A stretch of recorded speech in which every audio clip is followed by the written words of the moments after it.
नमस्कार विद्यार्थी मित्रांनो, मी बापू शंकर, समाधान कोकाडे अकॅडमी या प्लॅटफॉर्मवरती आपलं सर्वांचं स्वागत. विद्यार्थी मित्रांनो, आपण येणाऱ्या नोव्हेंबर महिन्यामधल्या ग्रुप बी आणि ग्रुप सी या परीक्षांसाठी टेस्ट सिरीजच्या माध्यमातून आपण एक मेंटरशिप प्रोग्राम सुरू केलेला आहे. आता बघा, टेस्ट का सोडवायची असते, कारण जास्तीत जास्त आपला अभ्यासाचं रूपांतर तुम्हाला एका वाक्यात जर याचं उत्तर जर सांगायचं म्हटलं, कारण आपण जास्त वेळ याच्यावरती घालवणार नाही आहे, डायरेक्ट आपण प्रश्नांना सुरुवात करणार आहे. तुम्ही जो केलेला अभ्यास आहे त्या अभ्यासाचं रूपांतर तुम्हाला मार्कामध्ये करण्यासाठी तुम्हाला टेस्ट सोडवायचे आहेत. ज्यावेळेस तुम्ही, कारण बघा 60 मिनिटाचा पेपर तुमचा असणार आहे आणि 60 मिनिटामध्ये तुम्हाला संपूर्ण अभ्यासाचं रूपांतर मार्कामध्ये करता येत नाही. कारण बघा, ज्यावेळेस तुम्ही पेपर देता, पेपर दिल्यानंतर एक गोष्ट तुमच्या लक्षात येते की घरी आल्यानंतर वाटतं की माझे 7 ते 8 मार्क वाढले असते. हे का वाढले असते? कारण आपण आपल्याकडे वेळेचं बंधन असतं आणि या कमी वेळेमध्ये आपण जास्त 100 क्वेश्चन टॅकल करण्याचा प्रयत्न करत असतो आणि जास्तीत जास्त आपल्या सिली मिस्टेक होतात. निर्णय क्षमता आपली व्यवस्थित त्या ठिकाणी चालत नाही आहे. या सर्व गोष्टींवरती बघा, टेस्ट फक्त स्वतःचा अभ्यास चेक करायचा नसतो. कोणत्या टेस्टने स्वतःचा अभ्यास कधी चेक करायचा नाही. टेस्ट फक्त स्वतःमध्ये इम्प्रूव्हमेंट करण्यासाठी, म्हणजे कोणत्या ठिकाणी जे 7 ते 8 मार्क तुमचे आहेत वाढवण्यासाठी, त्याचबरोबर अभ्यास करताना जे मुद्दे तुमचे राहून जातात ते टेस्टच्या माध्यमातून काय होतो, संपूर्ण सिलेबस कव्हर होण्याचा प्रयत्न करत असतो. त्या दृष्टिकोनातून तुम्ही काय करायचं, टेस्ट सोडवायचे असतात. जेवढ्या काही टेस्ट आहेत त्या सर्व टेस्ट तुम्ही जर रेग्युलरपणे जर फॉलो केल्या आणि टेस्ट झाल्यानंतर एका ब्लँक पेजवरती आपल्या चुका जर काही झालेल्या आहेत त्या चुका काय करायच्या, लिहून काढायच्या. तुमच्या जेवढ्या जास्त चुका असतील तेवढ्या तुमची जास्त काय होणार आहे, इम्प्रूव्हमेंट होणार आहे आणि पुढच्या टेस्टमध्ये त्या चुका आपल्या होणार नाहीत. यासाठी तुम्हाला काय करायची, काळजी घ्यायची. आणि शेवटची टेस्ट ज्यावेळेस तुम्ही देता त्यावेळेस तुम्हाला असं फील व्हायला हवं की माझी एकही चूक आता निघत नाही. त्यावेळेस म्हणायचं की माझा टेस्टचा म्हणजे मला फायदा झालेला आहे. सांगायचं तात्पर्य काय, टेस्ट तुमचे अभ्यास किती झालेला आहे आणि मार्क्स तुम्हाला किती मिळतात याच्यासाठी कोणत्याच क्लासची टेस्ट कधीच सोडवायची नसते. टेस्ट फक्त स्वतःमध्ये इम्प्रूव्हमेंट करण्यासाठी सॉल्व्ह करायची असते. आता आपण काय करूया, चालू घडामोडी या विषयाचे, मी चालू घडामोडी आणि जिओग्राफी दोन विषयाचे क्वेश्चन वगैरे आपण घेणार आहेत. आता आपण पहिल्यांदा चालू घडामोडी या विषयाचे काय करूया, क्वेश्चन पाहूया. बघा, 66वा क्वेश्चन आहे. या ठिकाणी काय म्हटलेलं आहे, खालील अचूक विधाने ओळखा. बघा, आयोगाचा जो काही पॅटर्न आहे त्या आयोगाच्या पॅटर्ननुसारच आपण काय केलं, टेस्ट सेट केलेल्या आहेत.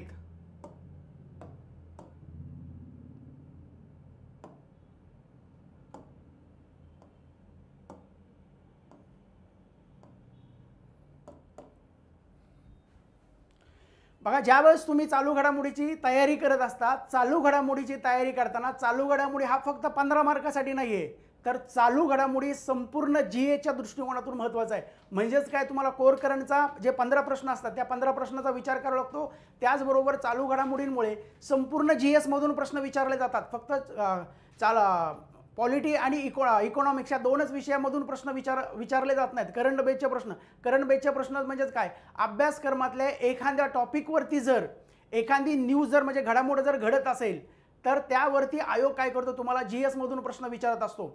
आपण बघा, मी पुण्यामधल्या 2-3 अकॅडमीला काय करतो, शिकवतो. पाठीमागच्या काही वर्षांमध्ये जे आपण प्रश्न जीएस मधून सुद्धा प्रेडिक्ट केलेले आहेत त्याच ठिकाणी आयोगाने काय केलेत, प्रश्न विचारलेले आहेत. त्याचबरोबर स्टेटमेंट स्वरूपाचे प्रश्न, ज्या ठिकाणी आयोग स्टेटमेंट चुकवतो त्याच ठिकाणी काय केलेलं, आयोगाने स्टेटमेंट चुकवलेलं आहे. म्हणजे फक्त आपण बघा, न्यूज कोणत्या न्यूजवरती आयोग प्रश्न विचारेल एवढंच मुद्दा फक्त क्लिअर करत नाही, तर आयोग कोणत्या न्यूजवरती ज्यावेळेस स्टेटमेंट स्वरूपाचा प्रश्न आयोग विचारतो त्यावेळेस आयोग कोणत्या ठिकाणी स्टेटमेंट चुकवतोय त्याच ठिकाणी आयोगाने स्टेटमेंट काय केले, चुकवलेले आहेत. आता बघा, पहिला प्रश्न या ठिकाणी दिलेला आहे. पहिल्या प्रश्नामधलं अचूक विधान. आता बघा, ज्यावेळेस तुम्ही टेस्ट सॉल्व्ह करता त्यावेळेस आयोगाने तुम्हाला काय विचारलेलं आहे त्याला पहिल्यांदा काय करायचं, सर्कल करायचं आहे. कारण इथं काय होतं, सर्वात जास्त प्रॉब्लेम होतो. कारण आपण काय केलेला असतो, स्पीड पकडलेला असतो, बरोबर आहे का नाही. आणि स्पीड पकडल्यानंतर योग्य करतो. एखादा प्रश्न असतो आपल्याला येत असतो, घाई गडबडीमध्ये आपण काय करतो, म्हणजे चुकीचं विचारलेलं असतं आपल्याला, कारण शब्द असे फिरवलेले असतात, अचूक विधानं नाही वगैरे. ठीक आहे, आपण अचूक शब्द काय करत असतो, बघत असतो आणि उत्तर येत असून सुद्धा काय करतो, प्रश्न चुकवतो. त्याच्यामुळं पहिलं काम काय करायचं आहे, प्रश्नामध्ये तुम्हाला जे काय विचारलेलं आहे त्याला काय करायचं आहे, सर्कल करायचं आहे. ठीक आहे, मग या ठिकाणी आपलं काय, अचूक विधान म्हणजेच काय, योग्य विधान विचारलेलं आहे. आता पहिलं स्टेटमेंट बघूया. केंद्र सरकारने चित्रपट धोरण तयार करण्यासाठी स्मिता ठाकरे समिती स्थापन केलेली आहे. आता हे पहिलं स्टेटमेंट आहे. आणि दुसरं स्टेटमेंट बघा, त्या समितीचा बघा, चित्रपटांच्या तांत्रिक बाबींशी संबंधित अभ्यासक्रम सुरू करणे, नाट्यगृहांचे सिने नाट्यगृहात रूपांतर करणे या विषयाचा अहवाल तयार करण्यासाठी ही समिती स्थापन केलेली आहे. आता या ठिकाणी दोन स्टेटमेंट आहेत. आयोगाचे तुम्ही जुने प्रश्नपत्रिका जर पाहिल्या, समित्यांवरती जर प्रश्न पाहिले आयोगाचे, तर आयोगाने बघा ती समिती कुणी स्थापन केलेली, आयोगाने तसे स्टेटमेंट काय केलेत विचारलेलं आहे. आपण बघा मुद्दामून या ठिकाणी काय केलेलं आहे, केंद्र सरकार दिलेलं आहे. आपल्याला सर्वांना माहिती आहे चित्रपट धोरण तयार करण्यासाठी स्मिता ठाकरे समिती स्थापन केलेली आहे. पण आपला जो काही दुय्यम भाग असतो, म्हणजे जो काही कंटेंट आहे त्या कंटेंटमधल्या दुय्यम भागाकडे काय होतं, दुर्लक्ष होतं. बरोबर आहे का नाही? आपला फोकस कुठं असतो, स्मिता ठाकरे या कमिटीकडे फोकस असतो. हे आपण बरोबर करतो आणि हे कॉमन स्टेटमेंट हे सुद्धा बरोबर करतो. तर मॅक्झिमम पोरांनी हे सुद्धा बरोबर केलं असेल. बरोबर आहे का नाही? पण पोरांनो, ही समिती केंद्र सरकारची नाही आहे. ही समिती कोणी स्थापन केलेली आहे? राज्य सरकारने स्थापन केलेली आहे. कुणी स्थापन केलेली आहे? कारण तुम्ही मुद्दा वाचलेला असतो, स्मिता ठाकरे समिती स्थापन केलेली आहे. बरोबर आहे का नाही? आपला तेवढा अभ्यास असतो किंवा वाचताना आपण काळजीपूर्वक बघत नाही. तर कारण आयोगाचे तुम्ही आत्ताचे जर प्रश्न कंबाईनचे पेपर जर पाहिले, म्हणजे एक जूनला झालेला, त्याचबरोबर 2 फेब्रुवारीला झालेला, 1 डिसेंबर 2024ला राज्यसेवा पूर्व परीक्षा झाली, याच्यामध्ये आयोगाने काय केलं माहिती आहे का? आपण काय करत असतो, आता कोणत्याही न्यूजमध्ये एक मेन कंटेंट असतो आणि त्याच्यानंतर दुय्यम कंटेंट असतो. बरोबर आहे का नाही? मेन कंटेंट आपण काय करत असतो, लक्षात ठेवतो. दुय्यम कंटेंट आपण विसरतो. आणि आयोगाचे अलीकडल्या काळातले स्टेटमेंट स्वरूपाचे प्रश्न जर पाहिले तर आयोगाने एका वाक्यामध्ये 2 भाग दिलेले आहेत. म्हणजे 2 भागाचं एक वाक्य तयार केलेले आहे. मग आयोगाने जो काय मेन भाग आहे तो बरोबर दिलेला आहे आणि दुय्यम भाग आहे तो काय केलेला, चुकवलेला आहे. आणि स्टेटमेंट काय होतं आपलं, असंच चुकतंय. स्टेटमेंट स्वरूपाचे प्रश्न तुम्हाला सॉल्व्ह करता आले पाहिजे. बरोबर आहे का नाही? म्हणजे अभ्यास करतोय पण सिले मिस्टेक. कारण बघा ही स्पर्धा आहे, ही काय आहे, स्पर्धा आहे.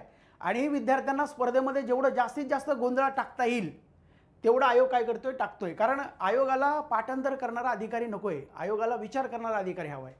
अधिकारी कसा आहे, विचार करायला लावणारा अधिकारी. आणि हा प्रॉब्लेम राज्यसेवेला एवढा जास्त येत नाहीये, कंबाईनला जास्त येतो. काय येतो?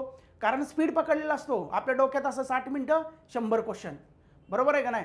मग इकडे लक्ष सुद्धा जात नाही. त्याच्यामुळे असे मुद्दे स्टेटमेंट काय झालेलं आहे, चुकलेलं आहे.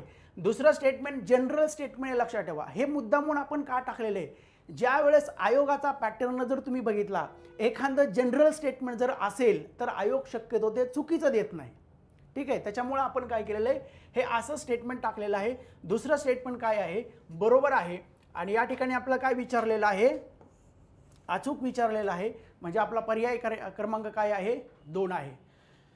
बघा, कंटेंट तुम्हाला मार्केटमध्ये जे काही पुस्तक आहे, स्पर्धा परीक्षा पास व्हायचं ना, पाठांतराची परीक्षा अजिबात नाही आहे. लक्षात ठेवा. तुम्हाला स्वतः प्रश्न तयार करता यायला हवेत. तुम्ही जेवढे जास्त प्रश्न सॉल्व्ह करता, ऑब्जेक्टिव्ह टाईपची परीक्षा वेगळी असते, रिटर्नची परीक्षा वेगळी असते.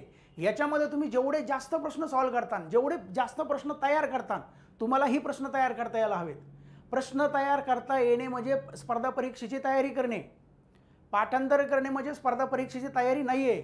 म्हणजे आयोगाच्या पाठीमागच्या पेपरवरती तुमची एवढी कमांड असायला हवी, तुम्हाला येणाऱ्या काळामध्ये त्या विषयाचे प्रश्न प्रेडिक्ट करता यायला हवेत, अंदाज बांधता यायला हवेत. आणि हे अंदाज बांधता येणे, प्रेडिक्शन करता येणे म्हणजे स्पर्धा परीक्षेची तयारी करणे, ना की पाठांतर करणे. आपण काय करतोय, टार्गेट आहे पुस्तक संपवायचं आहे, पुस्तक कंप्लीट करायचे. बरोबर आहे का नाही? आपण अंदाज बांधतो का, प्रेडिक्शन करतो का? ते प्रेडिक्शन आपले किती बरोबर येतात? बरोबर आहे का नाही? त्याच्यामुळं आता हे जे काही स्टेटमेंट, आपण जे काही प्रश्न तयार केलेले आहेत ते सगळे आयोगाने जसे तयार केलेत, आयोगाच्या प्रश्नपत्रिकाचा आधार घेऊनच प्रश्न तयार केलेत. कारण प्रश्न काढणे आणि प्रश्न तयार करणे ह्या दोन्ही कन्सेप्ट वेगळे आहेत. बरोबर आहे का नाही? प्रश्न तयार काढणे म्हणजेच काय, कुठला तरी काय तुमच्या समोर कंटेंट आहे, तिथून वाक्य वगैरे काय करायचे, चुकीची वाक्य, बरोबर वाक्य. पण ते चुकीची वाक्य आयोग कुठल्या ठिकाणी चुकवतो? आयोग वाक्य कधीच चुकवत नाही. आयोग फक्त वाक्य तसंच ठेवतो आणि त्यातला एक फक्त कीवर्ड काढतो आणि त्या ठिकाणी त्याच लेवलचा सिमिलर कीवर्ड काय करतो, तिथं टाकतो, स्टेटमेंट चुकवतो. आयोगाचा पेपर सोडवायचे नसतात, आयोगाचे पेपर ऑब्झर्व करायचे असतात. काय करायचे असतात? ऑब्झर्व करायचं. ऑब्झर्वेशन स्किल खूप तुमचं स्ट्रॉंग असायला हवं प्रत्येक विषयाचं. ठीक आहे? पहिला क्वेश्चन झाला. दुसरा क्वेश्चन आपण बघूया. 8व्या वेतन आयोगाला नुकतीच केंद्र सरकारने मंजुरी दिलेली आहे. वेतन आयोगाविषयी खालीलपैकी योग्य विधाने ओळखा. योग्य विधान ओळखलेलं आहे. आता वेतन आयोग जो आहे, आपण स्टेटमेंट दिलेले आहेत. बरोबर आहे का नाही? दर 10 वर्ष याच्यावरती आपण प्रश्न का तयार केलेला आहे? साधारणतः दर 10 वर्षानंतर काय केला जातो? वेतन आयोग स्थापन केला जातो. ज्या वेळेस 10 वर्षानंतर एखादी गोष्ट बघा, एखाद्या घटना, कोणती एखादी योजना असेल महत्त्वाची असेल किंवा एखादी संस्था असेल महत्त्वाची, एखादा आयोग असेल, 10 वर्षानंतर जर त्याला कंप्लीट होत असतील किंवा 5 वर्ष कंप्लीट होत असेल, आयोग त्याच्यावरती प्रश्न विचारतो. पेपरच्या आदल्या दिवशी आपण प्रेडिक्ट केलं होतं, बॅचला शिकवताना मी सांगितलं होतं, नीती आयोगाला 10 वर्ष कंप्लीट होत आहेत, व्यवस्थित करून जावा. प्रश्न अपेक्षित आहे. का अपेक्षित आहे? 10 वर्ष अनेक घटनांना होतात की, पण नीती आयोगालाच महत्त्वाचं आहे, कारण नियोजन करणारी भारतातली सगळ्यात मोठी संस्था आहे, सगळ्यात मोठा विचारगट आहे. बरोबर आहे का नाही? ज्या इम्पॅक्ट करणाऱ्या जास्त गोष्टी तर त्याला आयोग काय करतो? फोकस करत असतो. हा वेतन आयोग सुद्धा खूप महत्त्वाचा आहे, लक्षात ठेवा. इथं सुद्धा याला 10 वर्षानंतर आता काय केलं आहे? स्थापन, म्हणजे 10 वर्षानंतर स्थापन केला जातो. त्याच्यामुळे इथं सुद्धा प्रश्न अपेक्षित आहे. आता इथं प्रश्न तयार करताना बघा, ज्यावेळेस अशा संस्था असतात, मग अशा संस्थांवरती त्यांची जी काही माहिती असते, म्हणजे स्थापनेची माहिती, त्यांचं स्वरूप काय, स्वरूपावरती सुद्धा प्रश्न तुम्हाला 1-2 स्टेटमेंट असू शकतात. आणि जे करंटचे मुद्दे, त्या करंटच्या मुद्द्याला सुद्धा तुम्हाला 1-2 स्टेटमेंट असू शकतात. मग आपण या ठिकाणी बघा, पहिलं स्टेटमेंट बघूया. योग्य विधान ओळखण्यासाठी सांगितलेलं आहे. वेतन आयोग ही घटनात्मक आयोग आहे. बघा, एखादी जर संस्था असेल, एखादा जर आयोग असेल, तर तो आयोग कशा प्रकारचा, आयोगाने प्रश्न विचारलेले आहेत. बरोबर आहे का नाही? मग आयोगाची ही रिक्वायरमेंट आहे, आयोगाला रिक्वायरमेंट आहे की आयोग तुम्हाला तो कोणत्या प्रकारचा आहे, कोणत्या स्वरूपाचा हे माहीत असणं आवश्यक आहे. मग या ठिकाणी बघा, हा घटनात्मक आयोग नाही आहे, लक्षात ठेवा. हा घटनात्मक आयोग नाही. त्याच्यानंतर बघा, म्हणजे पहिलं स्टेटमेंट काय झालेलं चुकीचं. घटनात्मक आयोग म्हणजेच काय? घटनेमध्ये कोणत्या तरी कलमामध्ये त्याचा उल्लेख केलेला आहे स्थापनेचा. बरोबर आहे का नाही? घटनात्मक म्हणजेच काय की उल्लेख, वैधानिक म्हणजेच काय, कायद्याद्वारे स्थापन केलेला. बरोबर आहे का नाही? हा घटनात्मक शब्द टाकलेला आहे, हा कसा आहे? चुकीचा. घटनात्मक आयोग नाहीये, ही एक सल्लागार स्वरूपाची संस्था आहे. बरोबर आहे, केंद्र सरकारला काय करते? सल्ला करते. पण लक्षात ठेवा, यांचा जो काही सल्ला आहे हा केंद्र शासनावरती बंधनकारक नाही. आयोग तुम्हाला हे पुढे स्टेटमेंट देणार, लक्षात ठेवा, बंधनकारक नाही. हा जो काही सल्ला आहे, हा सल्ला बंधनकारक आहे का? बंधनकारक नाहीये. तुम्हाला स्टेटमेंट काय करू शकता? आयोग पुढे तसंच वाढवू शकते. ठीक आहे, म्हणजे स्टेटमेंट कसं हे बरोबर आहे. त्याच्यानंतर बघा, 8वा वेतन आयोग जानेवारी 2026 पासून लागू होणार आहे, हे सुद्धा काय आहे? बरोबर आहे. 7व्या वेतन आयोगाचे अध्यक्ष, आता इथं एन दिलंय, चुकून जास्त ए झालेलं आहे, एके माथुर आहेत, अशोक कुमार माथुर. ठीक आहे, हे स्टेटमेंट सुद्धा कसं आहे? बरोबर आहे. कोण होते? अशोक कुमार माथुर.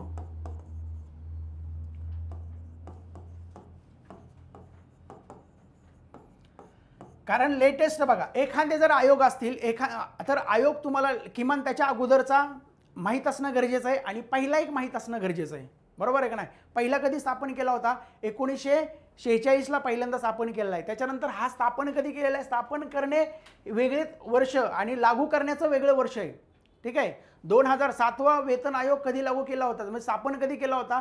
2014ला स्थापन केला होता आणि 2016 पासून तो काय केला होता? लागू केला होता. वेतन आयोग कायसाठी असतो? दर 10 वर्षानंतर महागाई वाढते, त्यासाठी ज्यांचे फिक्स पगार आहेत, म्हणजे कर्मचाऱ्यांचे, केंद्र सरकार असेल, राज्य शासनाचे जे काही कर्मचारी त्यांचा पगार, त्या पगारांमध्ये वेतन जे आहे, वेतन असतील, भत्ते असतील किंवा इतर लाभामध्ये काय निवृत्ती वेतन वगैरे असेल, बरोबर आहे का नाही, त्या संरचनेमध्ये बदल करायचा आहे.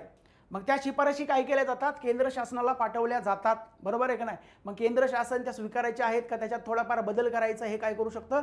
केंद्र सरकार ठरवू शकतं. म्हणजे त्यांच्या शिफारशी बंधनकारक आहेत का? बंधनकारक नाही. म्हणजे ही संस्था फक्त केंद्र सरकारला काय करते? सल्ला देण्याचं काम करत असते. स्टेटमेंट हे सुद्धा बरोबर आहे. एवढी तुम्हाला माहिती अपेक्षित आहे. ठीक आहे, म्हणजे याचं उत्तर आपलं काय असणार आहे? 2 नंबरचं याचं उत्तर असणार आहे. ठीक आहे, आता या ठिकाणी बघा, आता इथं पहिला बघा, खालीलपैकी योग्य विधाने ओळखा. या ठिकाणी योग्य विधान ओळखण्यासाठी सांगितलेलं आपल्याला, ज्या वेळेस सिमिलर मुद्दे असतात ना, सिमिलर मुद्दे, आयोग काय करतो माहिती आहे का? सिमिलर मुद्दे एकाच प्रश्नामध्ये देण्याचा प्रयत्न करतो, 2 स्टेटमेंट तयार करतो आणि फक्त काय करतो? आदला बदल करतो. याचं उत्तर दोन्ही वाक्य बरोबर कुणी कुणी लिहिले तर हे मॅक्झिमम पोरांना त्या ठिकाणी दोन्ही वाक्य बरोबर वाटतं. हे दोन्ही वाक्य चुकीची येतं. हे दोन्ही वाक्य कशी येतं? चुकीची येतं. बघा, आता सिमिलर मुद्दे कसे येतं? पहिले, भारतातले पहिले संविधान भवन आहे आणि भारतातले पहिले संविधान संग्रहालय आहे. दोन्ही मुद्दे कसे वाटतात? सारखे वाटतात. संविधान भवन महाराष्ट्रामध्ये पिंपरी चिंचवडला, संविधान भवन कुठे? महाराष्ट्रामध्ये पिंपरी चिंचवडला. आणि संविधान संग्रहालय पहिलं कुठले? भारतातलं सोनीपतला. हरियाणाला, बरोबर आहे का नाही? मग या ठिकाणी दोन्ही मुद्दे तुम्हाला काय केले जाऊ शकतात, विचारले जाऊ शकतात. आणि या ठिकाणी बघा, भारतीय राज्यघटनेला 75 वर्ष कंप्लीट झाल्या कारणानं या दोन्ही घटना म्हणजे हे दोन्ही संविधान भवन आणि संविधान संग्रहालय का सुरू केलेले 75 वर्ष कंप्लीट झालेले आहेत. आणि या ठिकाणी मग तुमचा आणखी तुम्हाला तयारी काय करणं गरजेचं आहे, इथं 75 वर्ष कंप्लीट, बरोबर आहे का नाही? भारतीय राज्यघटना जी निर्मिती आहे, लक्षात ठेवा, निर्मितीवरती तुम्हाला 2025 मध्ये प्रश्न अपेक्षित आहे. कुठे? निर्मितीवरती. आणि 1949 आणि 1950च्या जेवढ्या काही घटना असतील त्या घटना सगळ्या करून ठेवा. राज्यसेवेला जोड्या लावण्यासाठी प्रश्न कशासाठी आला होता? याच्यामुळेच आला होता. जोड्या लावण्यासाठी प्रश्न आलेले का? कुठल्या घटना कुठून घेतल्या होत्या, काय जोड्या लावण्यासाठी? मग त्याच कालावधीमधल्या आयोगाने काय केल्या होत्या, विचारल्या होत्या. 50 वर्षाची खूप मोठी घटना आहे. इथं प्रश्न पॉलिटीमधून सुद्धा तुम्हाला काय होतो, सेट होतोय. ठीक आहे. या ठिकाणी आणखी एक तारीख बघा, भारतीय राज्यघटना कधी स्वीकारलेली आहे? 26 जानेवारीला स्वीकारलेली, बरोबर आहे का नाही? या ठिकाणी म्हणजे लागू कधी झालेली आहे? 1900. हा, आणि अंमलबजावणी कधी आहे? स्वीकारलेली आहे. स्वीकारलेली डेट वेगळी आहे. येस, पण तारीख कुठली आहे? 26 नोव्हेंबर. नाही नाही, बरं ठीक आहे, बरं. या ठिकाणी बघा, आता या ठिकाणी 26 तारीख आहे, पण या ठिकाणी याचं उद्घाटन कधी झालेलं आहे? 23 तारखेला उद्घाटन झालेलं आहे. कधी झालेलं आहे? 23 तारखेला उद्घाटन झालेलं आहे. कारण तिथं 26 तारीख तुम्हाला काय केलं जाऊ शकतं, पेपरमध्ये दिलं जाऊ शकतं, तुम्हाला चुकवलं जाऊ शकतं. उद्घाटनाला कोण कोण हजेरी होतं? लोकसभेचे स्पीकर ओम बिर्ला आणि त्याच्यानंतर काय, जे आपले केंद्रीय कायदा मंत्री आहेत अर्जुन राम मेघवाल, हे दोघं जण काय होते, उद्घाटनाला होतं. उद्घाटनाला या ठिकाणी तुम्हाला दुसरं एखादं भारताचे पंतप्रधान नरेंद्र मोदी किंवा एखादे केंद्रीय कॅबिनेट मंत्री काय केले जाऊ शकतात, दिले जाऊ शकतात. आणि स्टेटमेंट चुकवलं जाऊ शकतं. जसं की आयोगाने प्रश्न काय विचारला होता, ज्यावेळेस नारी शक्ती वंदन विधेयक मांडलं होतं, बरोबर आहे का ना? नारी शक्ती वंदन विधेयक मांडल्यानंतर आयोगाने बघा, ते विधेयक कुणी मांडलेलं आहे? भारताचे पंतप्रधान नरेंद्र मोदी यांनी मांडलेलं आहे, असं स्टेटमेंटमध्ये दिलं होतं. आणि ते स्टेटमेंट काय केलं होतं, चुकवलं होतं. कारण नारी शक्ती वंदन विधेयक कुणी मांडलेलं आहे? की कायदा मंत्री अर्जुन राम मेघवाल यांनीच मांडलेलं आहे. म्हणजे तुम्हाला स्टेटमेंटमध्ये एखादं विधेयक असेल किंवा एखादं उद्घाटक असेल, स्टेटमेंट स्वरूपाच्या प्रश्नामध्ये ती माहिती दुसऱ्या मंत्र्याची देऊन तुमचं स्टेटमेंट काय केलं जाऊ शकतं, चुकवलं जाऊ शकतं. इथं फक्त आपण काय केलेले आहे, अदला बदल केलेली आहे. इथं फक्त काय केलेली आहे, अदला बदल केलेले आहे. म्हणजे या ठिकाणी दोन्ही स्टेटमेंट कशी आपली अयोग्य आहेत. संविधान भवन भारतातलं पहिलं पिंपरी चिंचवडला आहे. ठीक आहे. महेश लांडगे जे भाजपचे आमदार आहेत त्यांच्या संकल्पनेतून हे साकार झालेलं आहे. आणि संविधान संग्रहालय भारतातलं पहिलं सोनीपत हरियाणा या ठिकाणी आहे. वन लाइनर प्रश्न काय केले जातात, विचारले जातात. इथं प्रश्न अपेक्षित आहे. त्याच्यानंतर बघा, अयोग्य कथने ओळखा, अयोग्य विचारलेलं आहे. ठीक आहे. आपण इथं मुद्दामून काय केलेलं, अयोग्य, आपल्याला सवय लागलेली अशी योग्य योग्य योग्य. ठीक आहे. मग या ठिकाणी बघा, पहिल्यांदा 2025चा आंतरराष्ट्रीय बुकर पुरस्कार बानू मुश्ताक यांच्या हार्ट लॅम्प या पुस्तकाला मिळालेला आहे. आणि 2024 सालचा बुकर पुरस्कार ब्रिटिश लेखिका समंता हार्वे यांच्या ऑर्बिटल या कादंबरीसाठी जाहीर झालेला आहे. बघा, हे दोन पुरस्कार आहेत. आपण एक स्टेटमेंट बुकर पुरस्कारावरती दिलेलं आहे, एक स्टेटमेंट आपण आंतरराष्ट्रीय बुकर पुरस्कारावर दिले. दोन्ही पुरस्कार परीक्षेच्या दृष्टिकोनातून खूप महत्त्वाचं आहे, लक्षात ठेवा. कारण आंतरराष्ट्रीय साहित्य क्षेत्रामधले जे काही पुरस्कार असतात, मग ते राष्ट्रीय आपले पुरस्कार असतील किंवा आंतरराष्ट्रीय पुरस्कार असतील, साहित्य क्षेत्राच्या पुरस्कारांवरती प्रश्न काय केले जातात, विचारले जातात. आयोगाने बुकर पुरस्कारावरती सुद्धा प्रश्न विचारलेले आहेत. आयोगाने आंतरराष्ट्रीय बुकर पुरस्कारावरती सुद्धा प्रश्न विचारलेले आहेत. दोन्ही पुरस्कारांसाठी 50,000 पाऊंड वगैरे दिले जातात. त्याच्यानंतर हा अनुवादासाठी सुद्धा, अनुवादासाठी म्हणजेच मूळ लेखक आणि अनुवादक दोघांना काय केला जातो, दिला जातो. म्हणून हे जी काही रक्कम आहे ती दोघांची काय केली जाते, विभागून दिली जाते. त्याच्यानंतर याची स्थापना बघा 2004ला झालेली आहे. आणि सुरुवात कधीपासून झालेली आहे, 2005 पासून झालेली आहे. आणि हा 1969 पासून काय केला जातो, दिला जातोय. महत्त्वाचे पुरस्कार आहेत. 2 वर्षाचे पुरस्कार करणं अपेक्षित आहे. ठीक आहे. परीक्षेमध्ये काय केले जातात, साहित्य क्षेत्रातले सगळे पुरस्कार करून ठेवायचे, साहित्य क्षेत्रातले. ठीक आहे. साहित्य क्षेत्राच्या पुरस्काराला काय केलं जातं, आयोग फोकस करतो. या ठिकाणी अयोग्य म्हटलेलं आहे. ठीक आहे. दोन्ही स्टेटमेंट कसे आहेत, बरोबर आहेत. म्हणजे आपलं उत्तर काय झालं, 4 नंबरचं आहे. अयोग्य यातलं कुठलंच नाही. ठीक आहे.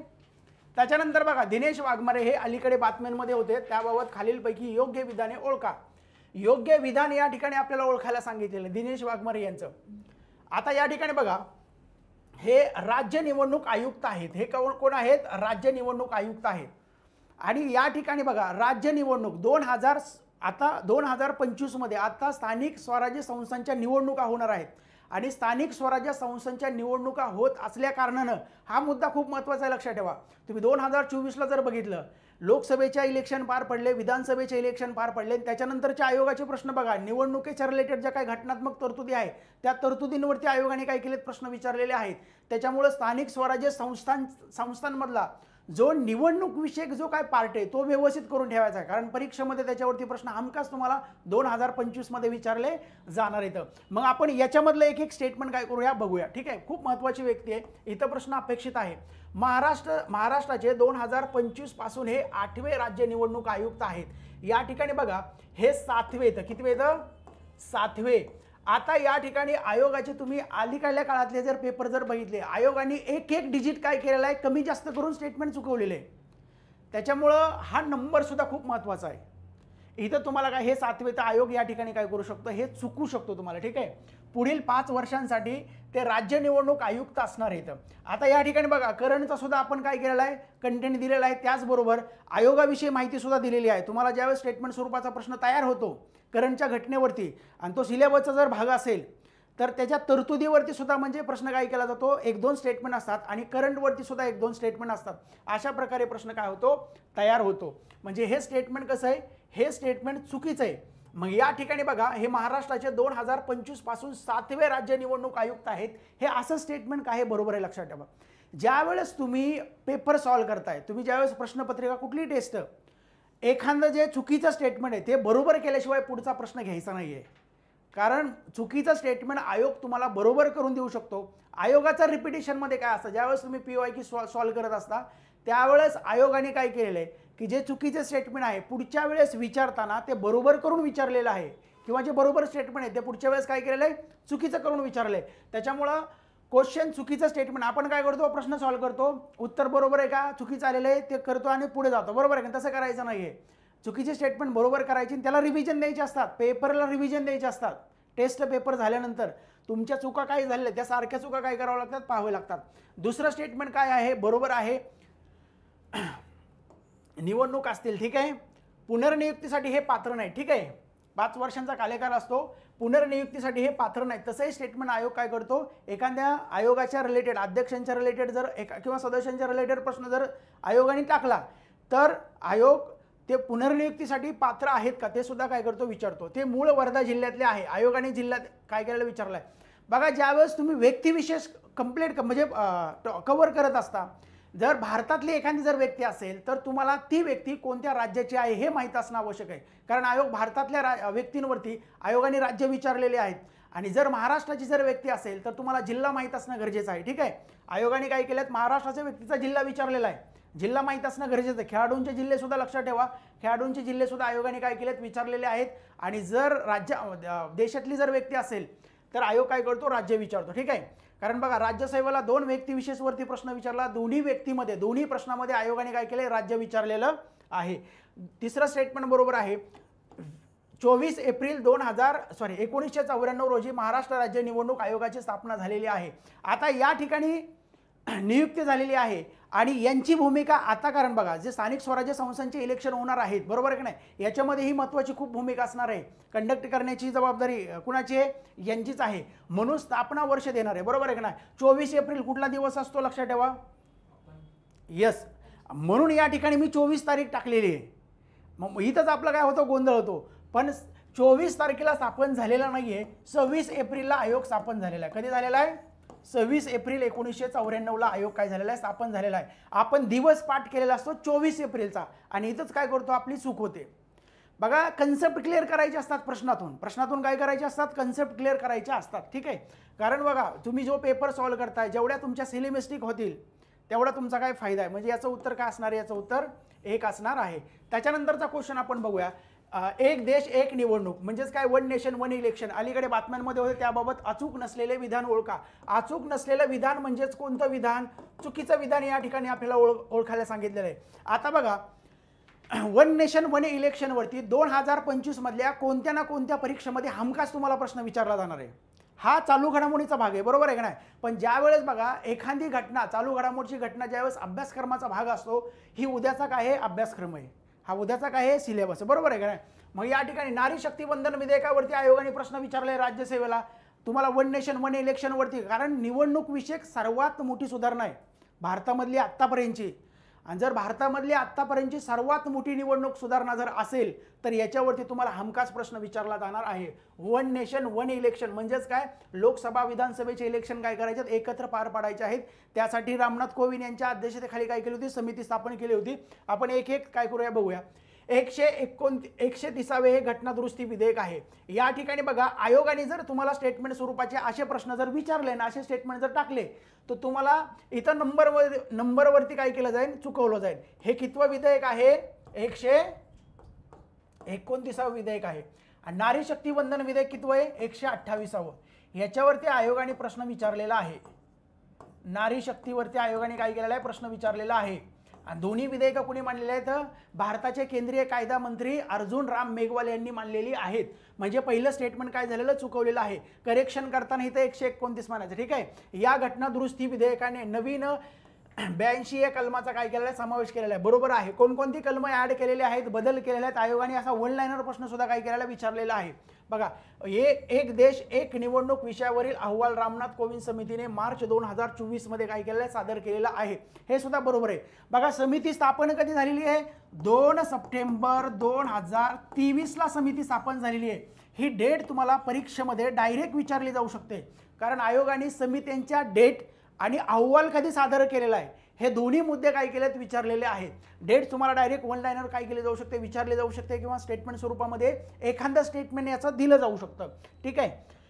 समिती स्थापन केली कशासाठी, समिती भारतामध्ये एकत्र निवडणुका लोकसभा विधानसभेच्या घेता येतील का याचा अहवाल तयार करण्यासाठी अभ्यास करून समिती स्थापन केली. समितीने अहवाल तयार केला आणि अहवाल मार्च 2024 ला काय केलेला आहे, सादर केलेला आहे. इथं बघा, तुम्हाला स्टेटमेंट आणखी काय चुकवलं जाऊ शकतं की अहवाल कुणाकडे दिलेला आहे, बरोबर आहे का नाही, कुणाला सादर केलेला आहे अहवाल. बघा, या समितीने अहवाल राष्ट्रपतींना सादर केलेला आहे. कुणाला सादर केलेला, राष्ट्रपतींना सादर केलेला. जर आयोगाला या ठिकाणी स्टेटमेंट चुकवायचं असेल तर आयोग काय म्हणेल, पंतप्रधान यांना अहवाल सादर केलेला आहे, स्टेटमेंट काय करेल, चुकवेल, बरोबर आहे का नाही.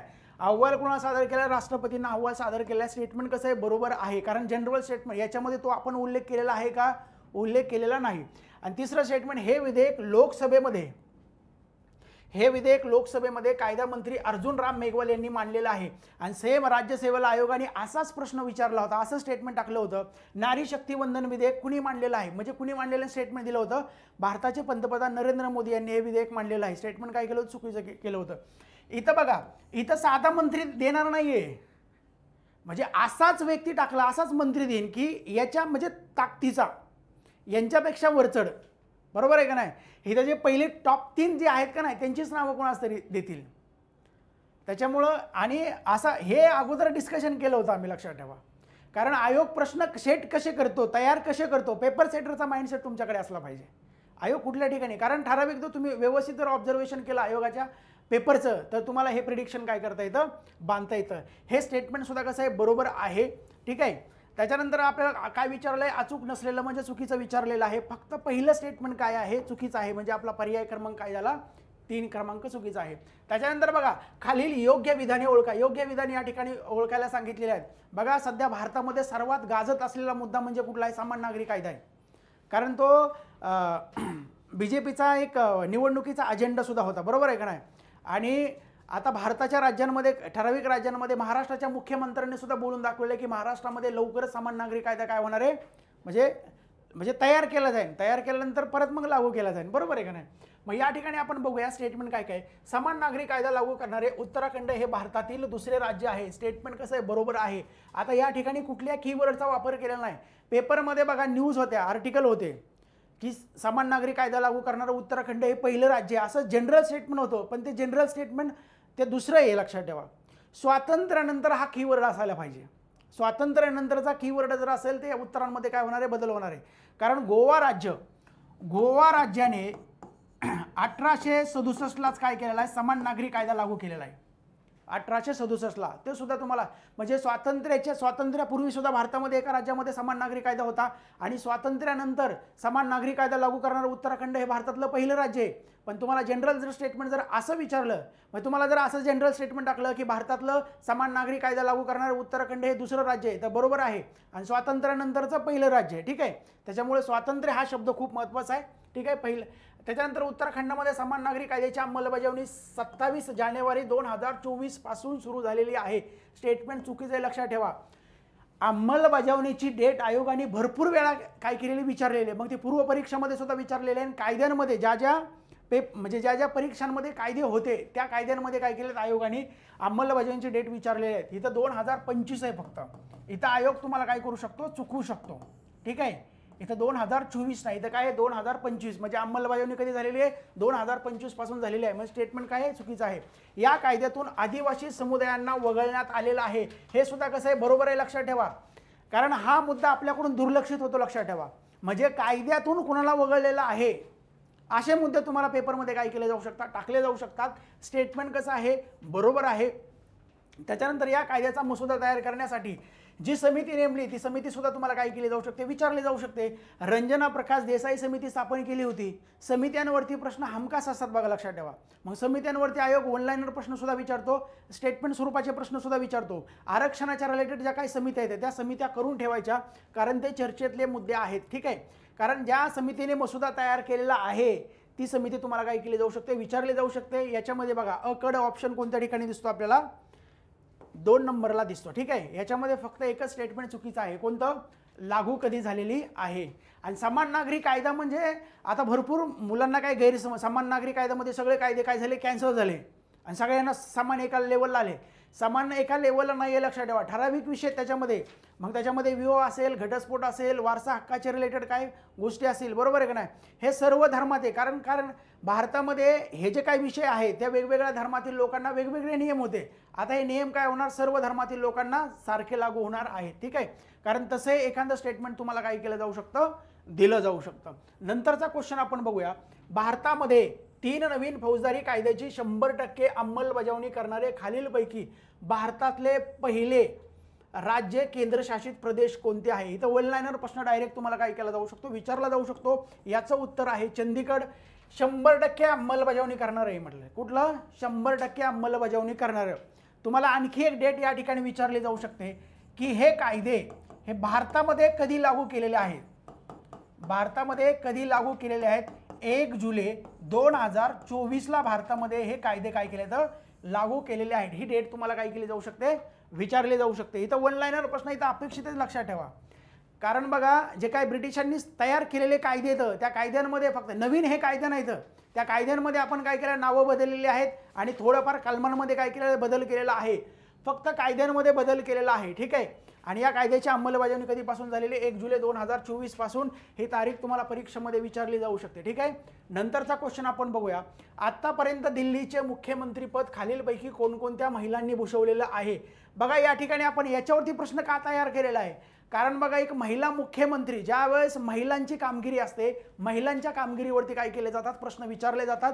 कालच्या 1 जूनच्या पेपरला सुद्धा महिलावरती प्रश्न विचारला होता, बरोबर आहे का नाही. त्याच्यामुळे महिला बघा ज्या काही पहिल्या घटना असतात त्याचबरोबर महिला एखाद्या पदावरती जर पहिलीच महिला असेल किंवा जर महत्त्वाचे जर एखादं पद असेल त्या ठिकाणी जर महिलेची निवड होत असेल, नियुक्ती होत असेल किंवा नेमणूक होत असेल तर तो आयोगाचा काय असतो, प्रश्न असतो, लक्षात ठेवा. मग या ठिकाणी आपण आतापर्यंत दिल्ली बघा, दिल्लीचा मुख्यमंत्री कोणकोणत्या महिलांनी, कारण आता नवीन मुख्यमंत्री म्हणून कोणाची यांनी शपथ घेतली, बरोबर, रेखा गुप्ता. म्हणून या ठिकाणी आपण संपूर्ण महिला विचारलेल्या आहे. ठीक आहे, मग या ठिकाणी सुषमा स्वराज यांनी सुद्धा भूषवलेलं आहे, शीला दीक्षित यांनी सुद्धा भूषवलेलं आहे, आतिशी मार्लेना यांच्या अगोदरच होत्या, बरोबर आहे का ना, आपच्या मुख्यमंत्री. आणि त्याच्यानंतर रेखा गुप्ता, म्हणजेच काय इथं तुमचा ऑप्शन काय असणार आहे, ऑल अबाव असणार आहे. त्याच्यानंतर सुषमा स्वराज दिल्लीच्या पहिल्या महिला मुख्यमंत्री होत्या, लक्षात ठेवा. पहिल्या महिला दिल्लीच्या म्हणतोय, लक्षात ठेवा, दिल्लीच्या. कारण आपला गैरसमज होतो, काय होतो की पहिल्या कोण येतं, शीला दीक्षित येतं, बरोबर आहे का नाही. तर शीला दीक्षित आपण पहिल्या काय म्हणतो, कारण सर्वात जास्त दिल्लीचं मुख्यमंत्रीपद सर्वात जास्त काळ कुणी भूषवलेलं आहे, शीला दीक्षित यांनी भूषवलेलं आहे, सर्वात जास्त काळ.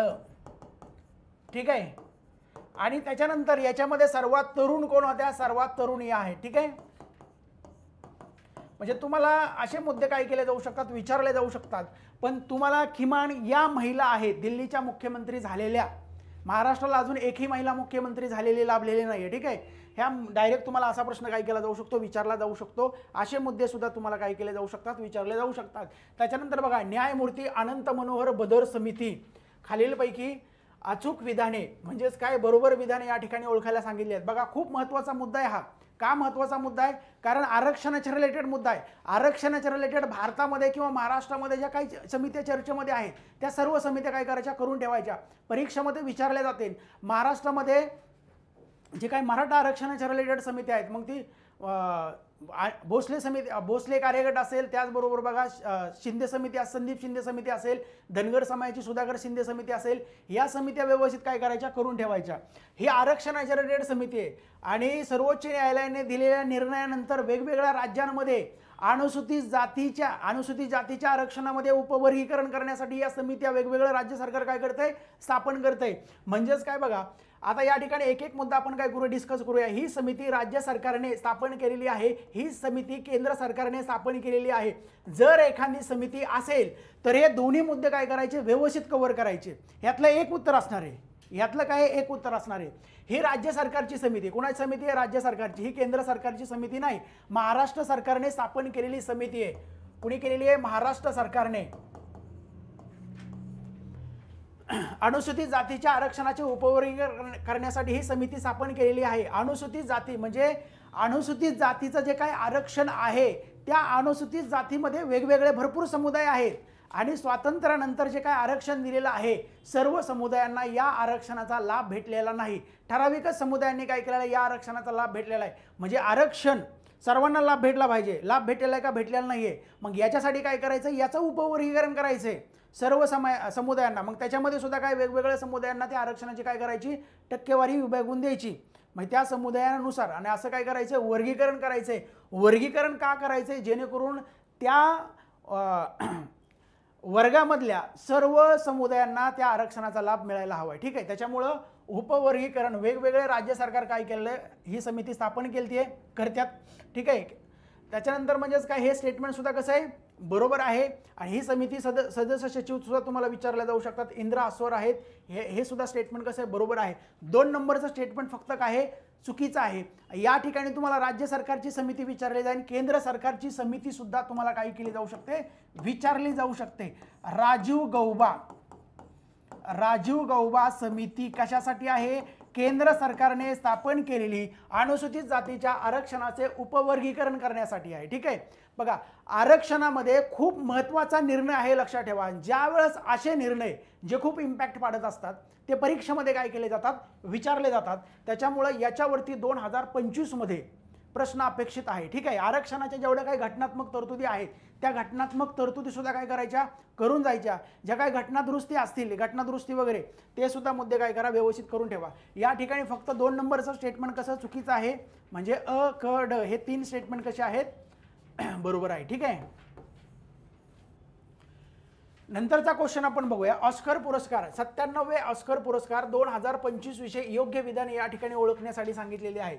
मग या ठिकाणी बघा स्टेटमेंट, आपण जे बघा ऑस्कर पुरस्कार असतील, त्यानंतर राष्ट्रीय पुरस्कार असतील, राष्ट्रीय पुरस्कार, ऑस्कर पुरस्कार, एकच प्रकारचा प्रश्न ठराविकच, कारण त्याच्यामध्ये भरपूर पुरस्कार आहेत. पण तुम्ही जर जुन्या प्रश्नपत्रिका आयोग जर पाहिल्या तर आयोग ठराविकच 4 ते 5च पुरस्कार काय करतो, विचारतो. आणि आयोगाने आता या ठिकाणी आपण स्टेटमेंट स्वरूपाचा प्रश्न तयार केलेला आहे, पण आयोग जास्त करून काय करतो, जोड्या लावण्यासाठी प्रश्न विचारतो.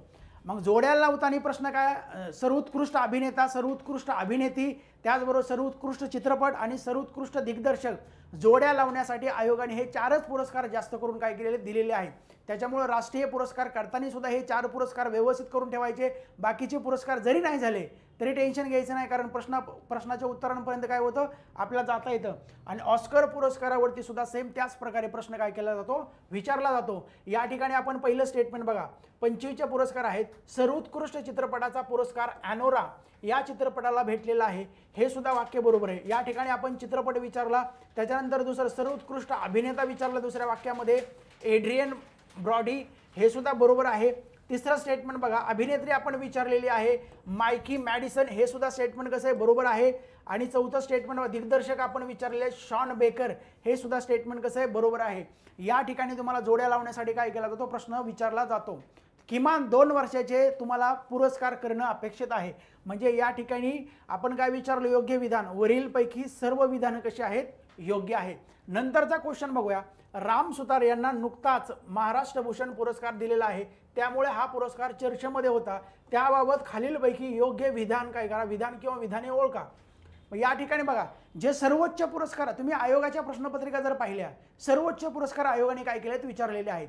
आता महाराष्ट्र भूषण पुरस्कार हा नागरी पुरस्कार आहे, म्हणजे महाराष्ट्र सरकारचा सर्वोच्च नागरी पुरस्कार आहे. जसा भारत सरकारचा सर्वोच्च नागरी पुरस्कार कोणता आहे, भारतरत्न आहे, तसा महाराष्ट्र सरकारचा सर्वोच्च नागरी पुरस्कार महाराष्ट्र भूषण पुरस्कार आहे. असे पुरस्कार काय, सर्वोच्च पुरस्कार प्रत्येक क्षेत्रातले काय करायचे, करून ठेवायचे. म्हणजे प्रत्येक क्षेत्रामध्ये, उदाहरणार्थ काय, क्रीडा क्षेत्रातला सर्वोच्च पुरस्कार कुठला असतो, मेजर ध्यानचंद खेलरत्न पुरस्कार असतो. मग सर्वोच्च पुरस्कार प्रत्येक क्षेत्रातले काय करायचे, करून ठेवायचे. आता पहिलं स्टेटमेंट बघूया. राम सुतार यांना 2025 या वर्षासाठी हा पुरस्कार दिलेला आहे. बघा, आयोग तुम्हाला असं कधीच विचारत नाही कोणत्या वर्षामध्ये तो पुरस्कार दिलेला आहे. आयोग विचारत असतो कोणत्या वर्षासाठी तो पुरस्कार दिलेला आहे. ठीक आहे, त्याच्यामुळं बघा, आता या ठिकाणी राम सुतार यांना कोणत्या वर्षासाठी दिलेला आहे, 2025. हे स्टेटमेंट कसं आहे, चुकीचं आहे, लक्षात ठेवा. राम सुतार यांना 2024 या वर्षासाठी दिलेला आहे. आणि त्याच्यानंतर अशोक सराफ यांचा पुरस्कार सुद्धा तुम्हाला काही केला जाऊ शकतो, विचारला जाऊ शकतो. अशोक सराफ यांना 2023 या वर्षासाठी दिलेला आहे. पुरस्कार जरी वेगळ्या वर्षामध्ये दिलेला असला तरी कोणत्या वर्षासाठी दिलेला आहे हे आयोग तुम्हाला काय करत असतो, विचारत असतो. आणि हे वर्ष शक्यतो पाठीमागचं वर्ष असतं. म्हणजे स्टेटमेंट काय झालेलं आपलं चुकलेलं आहे. या पुरस्काराची स्थापना 1996ला झालेली आहे. या ठिकाणी बघा, आपण 1996 वाचत असतो, पण त्या ठिकाणी त्या स्टेटमेंटमध्ये तुम्हाला कीवर्ड काय दिलेला आहे, तो कीवर्ड काय करायचा, व्यवस्थित बघायचा. पुरस्काराची स्थापना आणि पहिला पुरस्कार कधी दिलेला आहे, हे दोन्ही कन्सेप्ट वेगळा आहे. स्थापना झालेली 1995ला, ज्यावेळेस शिवसेनेचे मुख्यमंत्री होते, ठीक आहे, मनोहर जोशी यांच्या काळामध्ये स्थापन झालेला आहे. आणि पहिला पुरस्कार 1996 पासून द्यायला सुरुवात केलेली, ठीक आहे. त्याच्यामुळं पहिला पुरस्कार कधी दिलेला आहे आणि पुरस्कार स्थापन कधी झालेला आहे याच्यामध्ये काय फरक आहे. म्हणजे हे स्टेटमेंट सुद्धा काय आहे, चुकीचं आहे. राम सुतार यांना वयाच्या 100व्या वर्षी हा पुरस्कार दिलेला आहे. हे स्टेटमेंट सुद्धा बघा थोडं विशेष आहे. 100व्या वर्षी अशा प्रकारचं स्टेटमेंट आयोग काय करतो, टाकतो. त्याच्यामुळे 100व्या वर्षीत काय केलेलं आहे, यांना पुरस्कार दिलेला आहे. गुजरात येथील स्टॅच्यू ऑफ युनिटी हा सरदार वल्लभभाई पटेल यांचा पुतळा राम सुतार यांनी बनवला आहे. हे स्टेटमेंट सुद्धा कसं आहे, बरोबर आहे. महत्त्वाचा स्टॅच्यू लक्षात ठेवा. आणि परीक्षेमध्ये आयोगाने या स्टॅच्यूवरती काय केलं आहे, स्टेटमेंट स्वरूपाचा प्रश्न विचारलेला आहे. आयोग स्टेटमेंट काय देईल हे सांगता येत नाही, कारण याची उंची किती आहे, 182 मीटर आहे. आणि आयोगाने स्टेटमेंट टाकलं होतं या स्टॅच्यूची उंची गुजरातच्या विधानसभेच्या संख्ये इतकी आहे, बरोबर आहे की नाही. आणि त्याच्यावरून ती उंची काय केलेली, घेतलेली आहे. आयोगाचं ते स्टेटमेंट काय होतं, बरोबर होतं. आता या ठिकाणी याच्याशी रिलेटेड, महाराष्ट्र भूषणच्या रिलेटेड जेवढे काही मुद्दे आहेत ते मुद्दे तुम्हाला परीक्षेमध्ये काय केले जाऊ शकतात, विचारले जाऊ शकतात. म्हणजे या ठिकाणी फक्त आपण काय विचारलं, योग्य विचारलेलं आहे. फक्त क आणि ड हे दोन स्टेटमेंट काय आहेत, बरोबर आहेत. त्याच्यानंतर बघा, मेजर ध्यानचंद खेलरत्न पुरस्कार 2024 खालीलपैकी कोणकोणत्या खेळाडूंना दिलेला आहे. बघा, मेजर ध्यानचंद खेलरत्न पुरस्कार हा क्रीडा क्षेत्रातला सर्वोच्च पुरस्कार आहे. त्याच्यानंतर अर्जुन पुरस्कार हा क्रीडा क्षेत्रातला 2 नंबरचा पुरस्कार जो खेळाडूंना दिला जातो. आणि जे काही सर्वोच्च पुरस्कार त्या क्षेत्रामधले ते परीक्षेमध्ये काय केले जातात, विचारले जातात.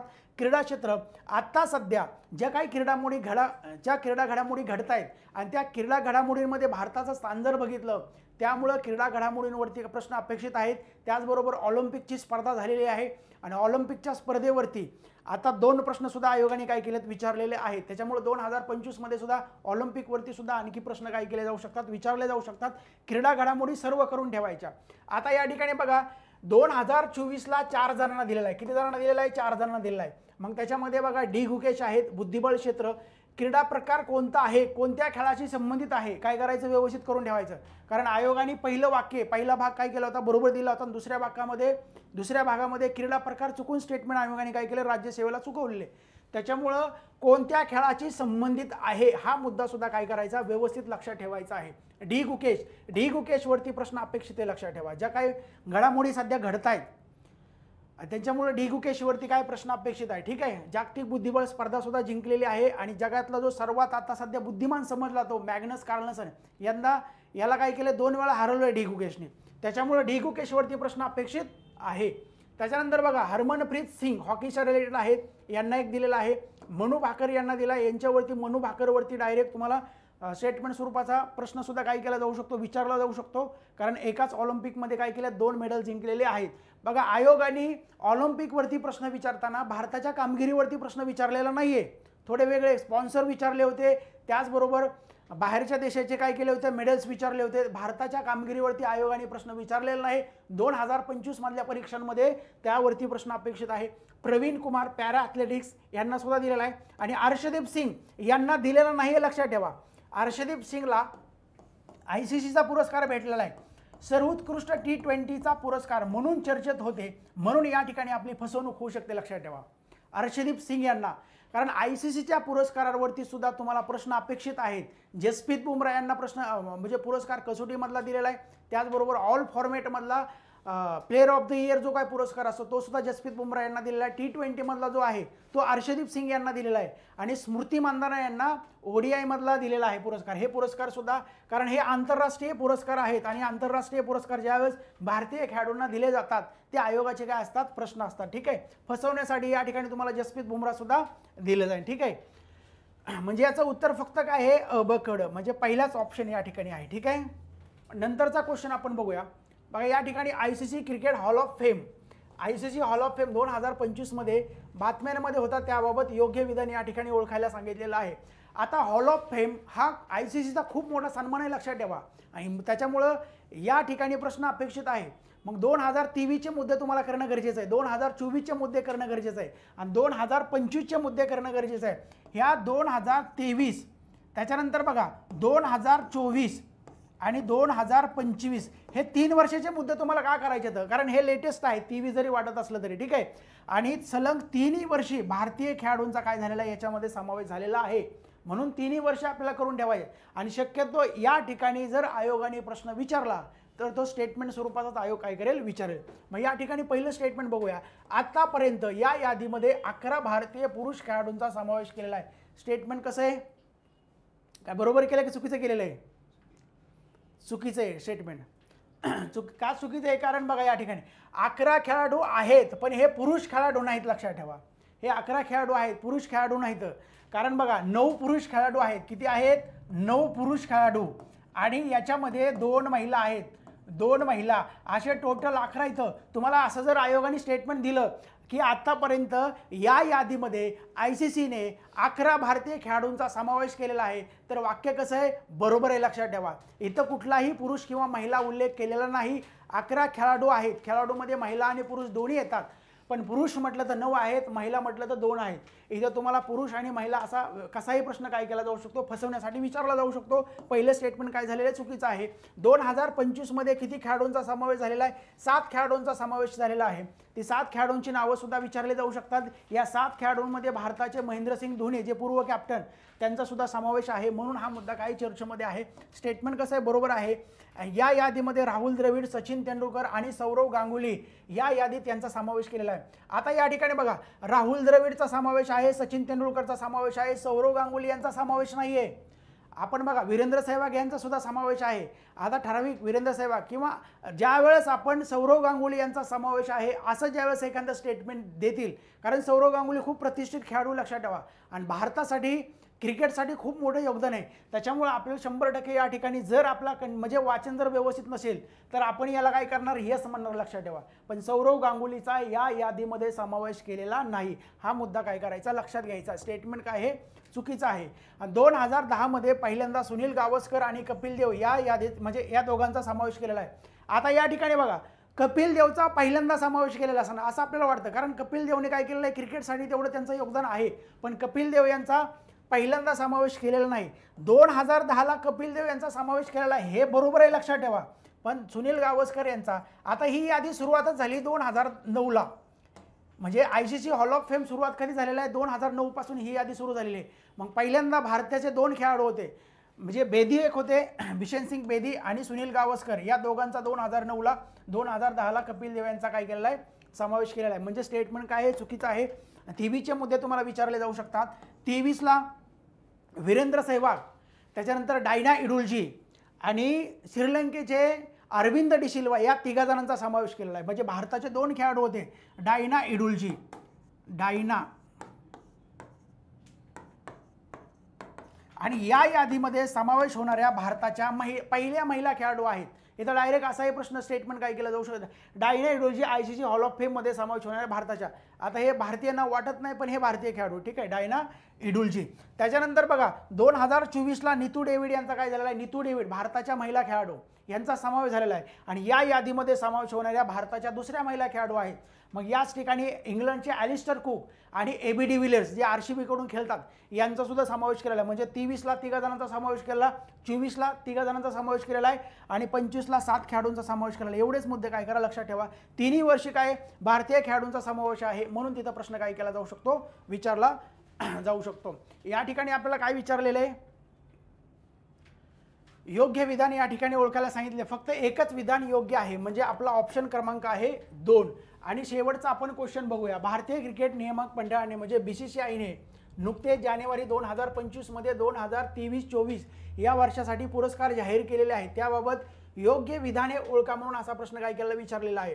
मग या ठिकाणी बघा BCCIचे काय महत्त्वाचे पुरस्कार आहेत, त्या पुरस्कारांवरती एक तर तुम्हाला जोड्या लावण्यासाठी प्रश्न विचारला जाऊ शकतो किंवा स्टेटमेंट स्वरूपाचा प्रश्न विचारला जाऊ शकतो. मग या ठिकाणी बघा पहिलं स्टेटमेंट आपण बघूया. सर्वोत्कृष्ट पुरुष क्रिकेटपटूचा पॉली उम्ब्रिगर हा जो काय पुरस्कार आहे हा विराट कोहली यांना दिलेला आहे.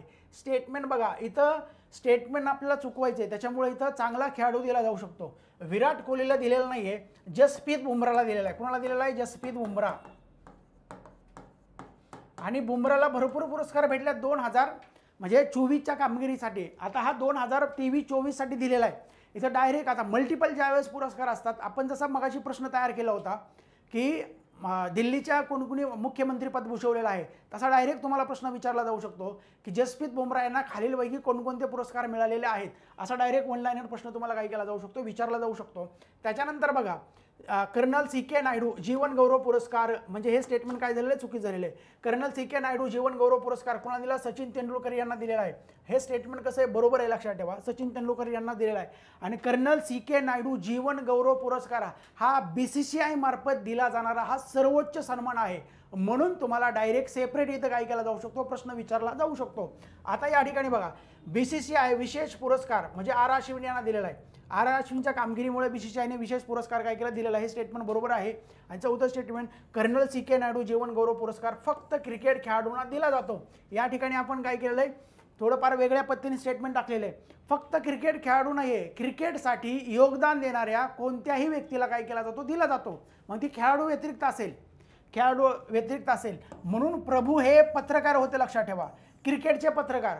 त्यांनी क्रिकेटसाठी खूप योगदान दिलेले, पत्रकारिता केलेली, म्हणून यांना सुद्धा हे असे एकमेव आहेत, यांना सुद्धा कर्नल CK नायडू जीवन गौरव पुरस्कार दिलेला आहे. म्हणून तुम्हाला अशा प्रकारचं स्टेटमेंट आयोग काय करेल, देईल. या ठिकाणी आपण काय विचारलेलं आहे, योग्य विधान ओळखायला सांगितलं. ब आणि काय 2 स्टेटमेंट कसे आहेत, बरोबर आहेत, ठीक आहे. अशा प्रकारे आपण काय केलं, चालू घडामोडीच्या रिलेटेड बघा, इथून पुढे चालू घडामोडीच्या रिलेटेड प्रत्येक पेपरमध्ये आपले प्रश्न असणार आहेत. प्रश्न चालू घडामोडीचे आपण स्टेटमेंट स्वरूपाचे प्रश्नच असणार आहेत. जास्तीत जास्त चुकून तुमच्या त्यातून काय करणार आहेत, कन्सेप्ट क्लिअर करण्याचा प्रयत्न करणार आहोत. या ठिकाणी आपण काय करूया, थांबूया. धन्यवाद.